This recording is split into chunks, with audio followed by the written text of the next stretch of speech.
Hello everyone, welcome to my channel in education hub. तो आज हम डिस्कस करने वाले हैं सेल की हिंदी क्या होती है? कोशिका। हम आज पढ़ेंगे कोशिका के बारे में। तो सबसे पहले हम इसकी डिस्कवरी के बारे में देख लेते हैं। तो सेल को सबसे पहले डिस्कवर कौन किया था? It was first discovered by Robert Hooke in 1665।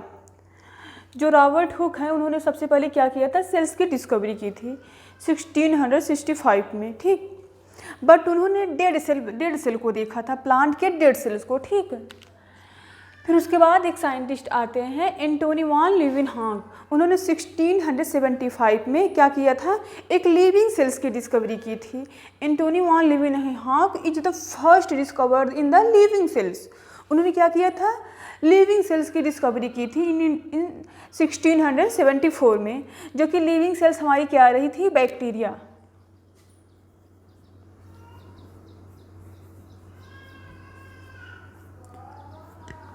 तो अब हमारी बात आती है इनकी पुरकिंजे की। एक साइंटिस्ट थे पुरकिंजे, उन्होंने क्या बताया कि सेल्स के अंदर क्या प्रेजेंट है? Cytoplasm, jelly like substance is called cytoplasm. उन्होंने बोला cell is consist a jelly like substance that is called cytoplasm. किसने बताया ये? पुरकिंजे। इन्होंने बताया कि हमारी जो सेल्स है, सेल्स के अंदर हम जब देखेंगे तो उसमें कुछ जेली लाइक सबस्टेंस दिख रहा था, जिसे हम क्या बोले? साइटोप्लाज्म। हम नहीं बोले, पुरकिंजे बोले, ठीक।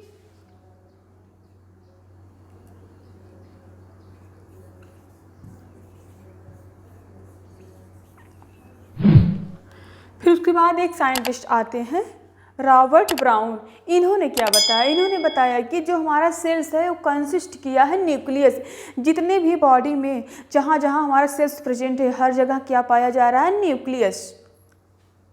कौन बताया? ये रॉबर्ट ब्राउन ने बताया कि न्यूक्लियस भी पाया जाता है सेल्स में। फिर उसके बाद एक साइंटिस्ट आते हैं स्वीडन एंड स्वान। उन्होंने क्या बताया कि हमारी जो बॉडी है, चाहे वो ह्यूमन बींग्स हो, चाहे वो एनिमल हो, चाहे वो प्लांट हो, सबकी बॉडी किससे बना हुआ? पूरे सेल से। मतलब सेल से ही ह्यूमन बींग्स की बॉडी या फिर एनिमल्स की बॉडी या फिर प्लांट की बॉडी सेल से ही बना हुआ है, ठीक। All living organ are made up of cell. All living organism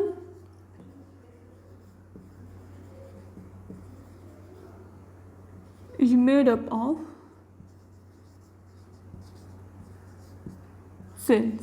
इन्होंने बोला कि जो भी ऑर्गेनिज्म इस अर्थ सरफेस पे प्रेजेंट है, चाहे वो एनिमल हो, चाहे वो प्लांट हो, चाहे वो माइक्रो ऑर्गेनिज्म हो, चाहे वो ह्यूमन बींग्स ही क्यों ना हो, सबकी जो बॉडी बनी हुई किससे बनी हुई है? सेल से बनी हुई है, क्योंकि हमारी बॉडी में हर जगह सेल्स प्रेजेंट है। ये किसने बोला? स्वीडन एंड स्वान ने बोला, ठीक। तो जो डिस्कवरी रॉबर्ट हुक ने क्या किया था? डिस्कवर किया था सेल्स को, डेड सेल्स को, मतलब प्लांट के एक डेड सेल्स को डिस्कवर किए थे। इन्होंने जब देखा, अपने ही द्वारा एक माइक्रोस्कोप बनाए थे, कंपाउंड माइक्रोस्कोप।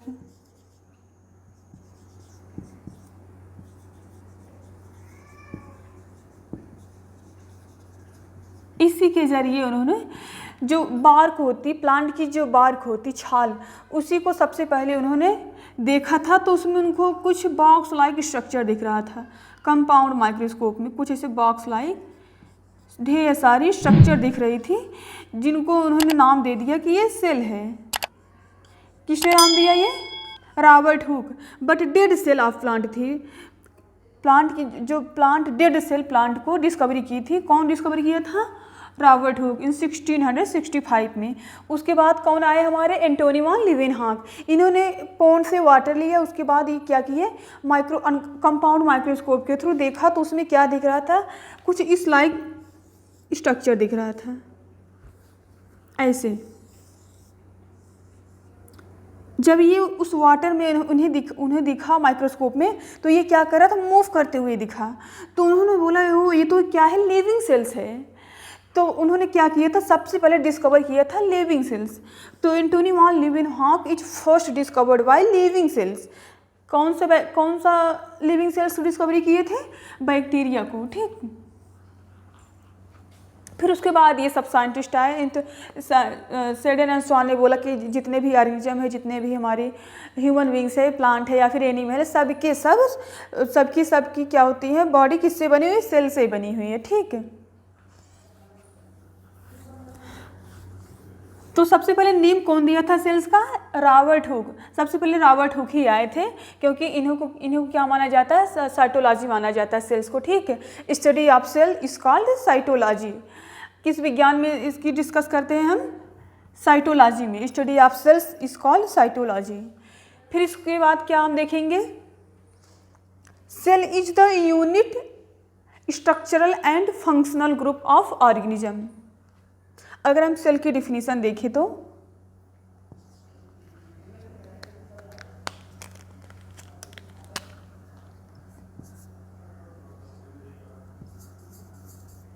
हमारी जो सेल्स है, it is a unit of structural and functional of the living sales.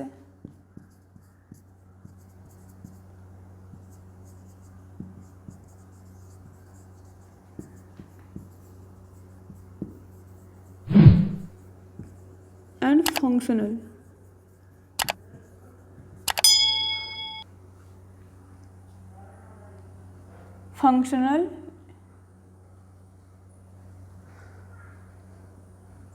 Unit of the cells या फिर all living cells. All living cells. ठीक, तो सेल की डिफिनीशन क्या है? It is the structural and functional unit of the all living cells. ये क्या है? स्ट्रक्चरल एंड फंक्शनल यूनिट है हमारे सेल्स की, हमारे क्या है? ऑल ऑर्गेनिज्म की। ठीक, ये क्या हुआ? हमारा सेल्स की डिफिनीशन हुआ। अब हम इसके कुछ स्ट्रक्चर के बारे में बात करेंगे। ठीक, तो आइए हम इसके सेल्स के बारे में देखते हैं। जो हमारे हम ह्यूमन सेल्स के बारे में देखेंगे। सेल्स हमारा क्या कंसिस्ट किया? ढेर सारे ऑर्गेनल्स को कंसिस्ट किया है, जो कि इसमें क्या क्या पाया जा रहा है? पहले नंबर तो हम देखेंगे साइटोप्लाज्म पाया जा रहा है।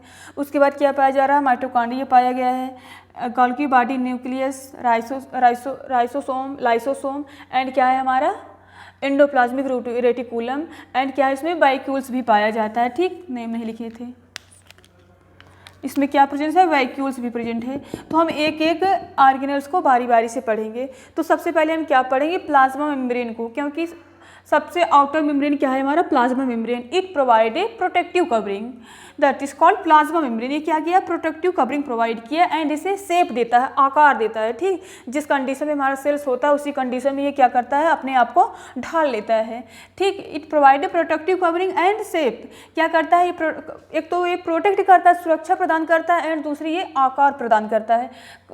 कौन करता है? ये प्लाज्मा मेम्ब्रेन। ठीक, एक किससे मेडअप हुआ है? Plasma membrane are made up of protein and lipid and carbohydrate. 55% protein and 40% lipid and 5% हमारा क्या है? Carbohydrate. In these component are made up of plasma membrane. Plasma membrane is the second name of the selective permeable membrane. इसका second name क्या है हमारा? Selective permeable membrane. इसका नाम selective membrane क्यों पड़ा? क्योंकि ये क्या करता है? इसकी एक खासियत है कि ये क्या करता है? जो हमारे सेल्स के अंदर ऑर्गेनल्स प्रेजेंट है और जो हमारे इन्वायरमेंट में, मतलब इन्वायरमेंट से जिस चीज़ की इसे आवश्यकता होती है उसी को ये मेम्ब्रेन क्या करता है? अंदर की तरफ जाने देता है। एंड जो ऑर्गेनल्स है, ऑर्गेनल्स के अंदर जो भी कुछ वेस्ट मटेरियल्स होता है, अनावश्यक पदार्थ होते हैं, उसी को क्या करता है? बाहर जाने देता है। ठीक, ये कौन करता है? हमारा प्लाज्मा मेम्ब्रेन। आया बात समझ में? उसके बाद हमारा क्या आता है? साइटोप्लाज्म। पहले अब इसके बाद देखेंगे कि साइटोप्लाज्म क्या है। साइटोप्लाज्म कहीं लिखे हैं? चलो, ये सब जो डार्ट डार्ट लाइक स्ट्रक्चर दिख रहा है ये सब हमारा क्या है? साइटोप्लाज्म है। क्या है हमारा ये? साइटोप्लाज्म। तो सेल्स के अंदर क्या पाया जा रहा है, साइटोप्लाज्म, जिसकी डिस्कवरी कौन किया था, पुरकिंसे। पुरकिंसे ने बताया cell is consisted jelly like substance that is called cytoplasm. इसी साइटोप्लाज्म के अंदर क्या कर रहा है, जितने भी ऑर्गेनेल्स है फ्लोट करते हुए पाए जाते हैं। सेल्स के अंदर क्या है, हमारा साइटोप्लाज्म है, जिसकी डिस्कवरी कौन किया था, कैमिलो गाल्पी ने। इन्होंने बताया कि सेल्स के अंदर जो हमारा साइटोप्लाज्म है जेली लाइक सबस्टेंस है, जो कि उसी के अंदर जितने भी ऑर्गेनेल्स होते हैं फ्लोट करते हुए या फिर मूव करते हुए पाया जाता है। ठीक, तो उसके बाद हम क्या देखेंगे, न्यूक्लियस देखेंगे। ठीक, न्यूक्लियस क्या है हमारा, it is a genetic material which surround A membrane that is called nuclear membrane. अब न्यूक्लियस क्या है हमारा, nucleus is a genetic materials. अब जेनेटिक मटेरियल क्या होगा हमारा, डीएनए और आरएनए। ये किसे कंसिस्ट किया रहता है, यहाँ प्रोटीन भी होता है एंड डीएनए भी होता है। ठीक, न्यूक्लियस कंसिस्ट किया रहता है, ये हमारा न्यूक्लियस है। और ये सराउंड एक मेम्ब्रेन से, जिसे हम क्या बोलते हैं, न्यूक्लियर मेम्ब्रेन बोलते हैं। फिर उसके बाद हम क्या पढ़ेंगे, endoplasmic reticulum. Endoplasmic reticulum is present to types, smooth endoplasmic reticulum and rough endoplasmic reticulum. हम ईपीआर लिखिए, इसका मतलब समझ लीजिएगा एंडोप्लाज्मिक रेटिकुलम का बात हो रहा है। ठीक, endoplasmic reticulum are present in two types, smooth endoplasmic and rough endoplasmic. अब स्मूथ एंडोप्लाज्मिक क्या करता है, वसा का फॉर्मेशन करता है, फैट का फॉर्मेशन। एंड जो हमारा रफ एंडोप्लाज्मिक है, ये क्या करता है, प्रोटीन का सिंथेसिस करता है। ये नहीं करता है, इसके साथ हमारा कुछ राइबोसोम अटैच्ड होता है। देखिए, इसीलिए इसका नाम रफ पड़ा है। ठीक, खुरदुरा जो हमारा ये रफ एंडोप्लाज्मिक रेटिकुलम है, इस पर कुछ रफ लाइक स्ट्रक्चर दिखा, खुरदरा डाट डाट, तो इसे हम क्या कहेंगे, राइबोसोम। स्मूथ के रफ के साथ क्या अटैच है हमारा, राइबोसोम। यही हमारा क्या करता है, प्रोटीन का सिंथेसिस करता है। ठीक, जब प्रोटीन का सिंथेसिस हुआ तो हम इसके बाद क्या पढ़ेंगे, Golgi body. Golgi body was first discovered by Camillo Golgi ने। इसकी डिस्कवरी सबसे पहले कौन किया था, एक साइंटिस्ट थे कैमिलो गाल्पी ने। इन्होंने डिस्कवर किया कि सेल्स के अंदर हमारा गोल्गी बॉडी भी पाया जाता है, या फिर गोल्गी ऑपरेटस भी बोलते हैं। ये क्या करता है, सेल्स के अंदर जितने भी प्रोटीन सिंथेसिस होते हैं उसके बाद उसे स्टोर करने के लिए कोई ना कोई रहता है ना, तो ये क्या करता है हमारा गोल्गी बॉडी, ये प्रोटीन को स्टोर करता है, पैकेजिंग करती है, पैकेजिंग ऑफ प्रोटीन। कौन करता है, हमारे कैमिलो गाल्पी ने, sorry Golgi body, Camillo Golgi ने तो डिस्कवरी किए थे गोल्गी बॉडी का ना। फिर उसके बाद हमारा क्या आता है, माइटोकॉन्ड्रिया। अब ये माइटोकॉन्ड्रिया क्या करते हैं, जब यहाँ से हमारा protein smooth rough endoplasmic with cyto जितने भी राइबोसोम प्रेजेंट थे, क्या बनाए थे, प्रोटीन सिंथेसिस किया था। प्रोटीन सिंथेसिस होने के बाद प्रोटीन की पैकेजिंग करने के लिए कोई ना कोई ऑर्गन्स होना चाहिए ना, तो कौन है हमारे ये कैमिलो गाल्पी ने नहीं सॉरी गोल्गी बॉडी। इन्होंने क्या किया, प्रोटीन की पैकेजिंग करते ही या फिर स्टोर करती ही, स्टोर करने के बाद कहाँ ले गया हमारा, ये माइटोकॉन्ड्रिया के पास। अब ये माइटोकॉन्ड्रिया क्या करता है, ये इसका काम है क्रेब्स साइकिल के थ्रू क्या करता है, ये एटीपी का फॉर्मेशन करता है, जो कि 38 एटीपी बनने के बाद एक ग्लूकोज बनता है। वही ग्लूकोज हमारा एनर्जी के रूप में फॉर्म होते हैं, जिसके थ्रू हम क्या करते हैं, वर्क करते हैं। ठीक, ये कौन करता है, हमारा माइटोकॉन्ड्रिया। माइटोकॉन्ड्रिया का सेकंड नेम क्या है, पावर हाउस, एनर्जी स्टोरेज। हम एनर्जी स्टोरेज भी बोलते हैं क्योंकि ये एनर्जी स्टोर करके रखा हुआ रहता है। इसी के अंदर एक क्रेब्स साइकिल चलती है, जिसके थ्रू क्या होता है, एटीपी का फॉर्मेशन होता है। वही एटीपी टूटता है हमारा ग्लूकोज में, ग्लूकोज कन्वर्ट होता है एनर्जी में। ठीक, तो इसके बाद हम क्या पढ़ेंगे, सेंट्रोसोम पढ़ेंगे, सेंट्रोसोम। अभी सेंट्रोसोम क्या करता है, सेंट्रोमियर क्या करता है, सेल डिवीजन करता है। ठीक, सेल डिवीजन कैसे करेगा, जैसे मान लो कोई भी ह्यूमन बींग्स है, जैसे हम ही है, हमें कोई अगर कहीं चोट लग जाता है या फिर उंड हो जाता है, तो क्या होता है, जहाँ जितने दूर में घाव लगी रहती है उतने दूर की जो हमारी सेल्स होती हैं डैमेज हो जाती है ना। डैमेज होने के बाद क्या करता है, यही सेंट्रोसोम क्या करती है, जैसे मान लो ये हमारा क्या है, बॉडी का कोई पार्ट है, इतने जगह हमें क्या हुआ है, उंड हो गया है, घाव लग गया है, मतलब अब इतनी जगह की क्या होगी, हमारी सेल्स डिस्ट्रॉय हो जाएगी या फिर डैमेज हो जाएगी। तो इसके पास की जो सेल्स है क्या करेंगी, सेल डिवीजन करती है। तो सेल डिवीजन क्या कौन करता है, हमारा सेंट्रोमियर करता है।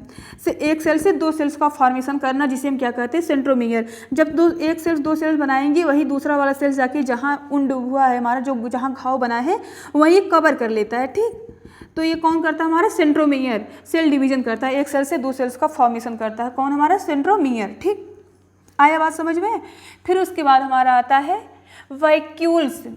ये वैक्यूल्स क्या करता है, वैक्यूल्स हमारा क्या करता है, वाटर स्टोर करता है। हमारे ह्यूमन बींग्स में क्या होते हैं, 65% क्या होते हैं, वाटर प्रेजेंट होते हैं, जो कि जो ये वैक्यूल्स है यही स्टोर करके रखा हुआ रहता है। वैक्यूल्स का मेन फंक्शन है वाटर को स्टोर करके रखना, ठीक। 65% वाटर हमारे बॉडी के अंदर प्रेजेंट होता है, जो कि ये स्टोर करके रखा रहता है। कौन करता है, स्टोर करके रखता है, हमारा वैक्यूल्स, ठीक। फिर उसके बाद हमारे आते हैं लाइसोसोम, ये है लास्ट हमारा, ठीक। अब ये लाइसोसोम क्या करता है, लाइसोसोम मेन फंक्शन प्ले करता है। जब भी हमारे सेल्स के अंदर जितने भी ऑर्गन्स प्रेजेंट होते हैं, ऑर्गन्स हमारे क्या हैं, न्यूक्लियस है, एंडोप्लाज्मिक रेटिकुलम है, गोल्गी बॉडी है, लाइसोसोम है, राइबोसोम है, माइटोकॉन्ड्रिया है, वैक्यूल्स है, सेंट्रोमियर, ये सब क्या है, हमारे ऑर्गन्स है। सेल्स के क्या है, ऑर्गन्स है। अब इसमें से जब भी कोई भी ऑर्गन जिसे डैमेज हो जाता है, डिस्ट्रॉय हो जाता है, तो अब उसी के अंदर जब रहेगा तो क्या होगा, गंदगी फैलेगी इसके अंदर ना, क्या होगी, डिजीज फैलेगा ना। इसीलिए इसमें पाया जाता है लाइसोसोम, जिसकी डिस्कवरी कौन किया था, डी डुबे इन 1955 में। लाइसोसोम को डिस्कवरी कौन किया था, डी डुबे इन 1955 में। ये क्या करता है, एक हाइड्रोलिटिक नामक एंजाइम सिक्रीट करता है। किस लिए सिक्रीट करता है, जब भी हमारे सेल्स के अंदर जितने भी ऑर्गेनिज्म, जितने भी ऑर्गन्स पाए जा रहे हैं, कभी भी कोई भी ऑर्गन जैसे जब डैमेज होता है या फिर डिस्ट्रॉय होता है, उसे क्या करता है, हाइड्रोलिटिक नामक एक एंजाइम सिक्रीट करके उसे डिस्ट्रॉय कर देता है। कौन करता है, हमारे ये लाइसोसोम। इसीलिए इसका सेकंड नाम क्या है, सुसाइडल बैग। कभी कभी एग्जाम में ऑप्शनल क्वेश्चन में पूछ लेता है लाइसोसोम का सेकंड नेम क्या है, तो क्या है इसका सेकंड नेम, सुसाइडल बैग। इसे हम आत्महत्या की थैली भी बोलते हैं, ठीक। तो आए समझ में।